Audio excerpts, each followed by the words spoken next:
All right, it has been a while. I kind of been out of touch with any kind of YouTube shit.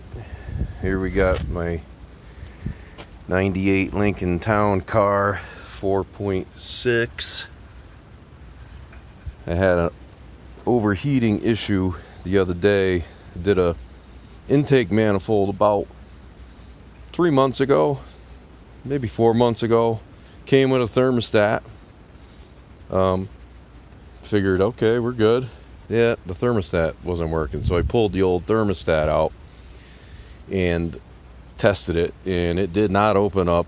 The water was boiling and it did not open up. So I tested the new one I put in. That one opened up at 195, so I knew I was good. I went on a forum to inquire because another problem could be the coolant temperature sensor. Went on a forum. I saw some comments about you can't change that sensor without taking the manifold off. Bullshit.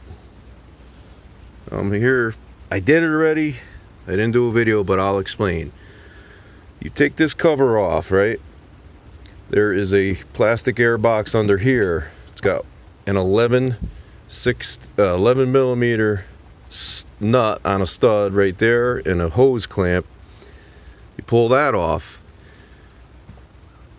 Two 8 millimeter screws in the front into the alternator, 2 into a bracket in the manifold. You loosen the 2 up here, you take the 2 out in the front. Keep those in, but you'll have slop with this bracket. This bracket here holds this thing in, and that is the end of the bracket right there.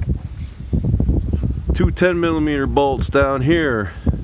Loosen those up quite a bit. You don't have to take them out because there's slots in the alternator. The alternator drops over those bolts. You take the alternator out. You got to take the pulley, the belt off. Take the alternator out. There is an electrical connection on this side of the alternator. You got to pop that out carefully, and you can pick the alternator up and you can put it right over here next to the battery.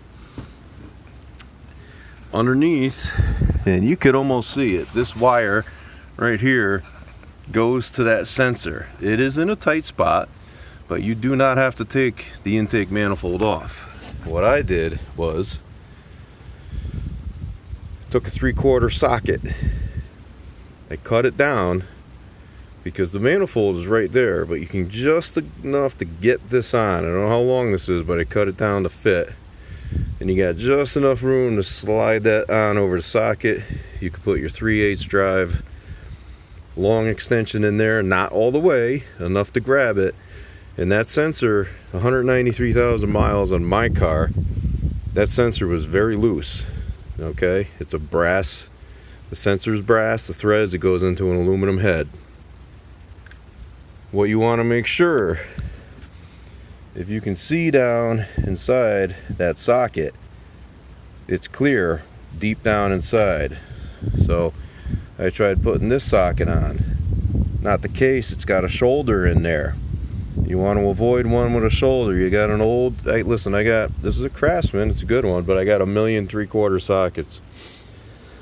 I took about a 1/2 inch off the end of this, maybe 3/4, and it fit right over. I use this actually to tighten that sensor in. I got the sensor off with a 3/8 breaker bar and a crow's foot, and it was about 1/8 of a turn, and it came right out with my fingers. But take that alternator off and you got all sorts of room to get in there. I wish I could have done a better video. I don't like doing videos like this, but I think the explanation was pretty damn good. I hope it helps you out. Appreciate y'all.